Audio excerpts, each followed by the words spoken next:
Hai, siapa tu? Ni Cik Asri ya. Cik Asri ya. Panggilan dari mana, Asri? Oh, daripada reservoir. Oh, dan pengalaman yang nak diketengahkan, silakan. Tentang apa ni?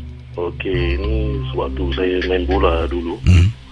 Okey, ni dekat Padang Mango lagi sih. Padang Mango di kawasan mana ni? Padang Mango, kalau tanya orang mesti tahu kan, dekat reservoir. Oh, saya tak pernah dengar pula Kalau kat Tampines orang panggil Padang Tekpul. Oh. Ni Padang Mango. Okey, jadi kita ada perlawanan lah, kita main suka-suka gitu. Tapi dah pukul 6 lebih gitu, 6.30 gitu. Jadi sekali itu kita tengah main bola lah ni, tengah attacking.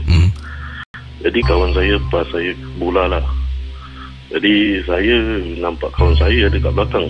Jadi saya pass dia. Jadi semua orang pekik dengan saya. Siapa kau pass ni? Saya tengok belakang, tak ada orang. Bola tu terus pergi out lah.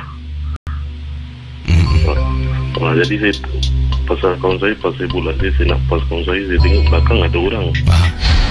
Tapi kita satu pasukan pakai baju putih lah. Tapi saya tengok belakang ada baju putih ni, macam minta bola itu. Jadi saya pas belakang, saya tengok belakang tak ada orang. Tapi dari jauh anda nampak lah ada seseorang di belakang ya? Ada orang di belakang. Pasal kita tengah attacking, jadi kita ada 2 orang ke atas.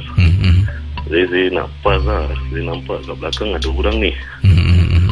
Tapi belakang tengok tak ada orang. Dia cakap saya seorang aja kat situ. Siapa pula yang berada dekat belakang tu ya? Itulah. Terima kasih Cik Asri ya. Selamat Hari Raya. Selamat Hari Raya pada anda juga.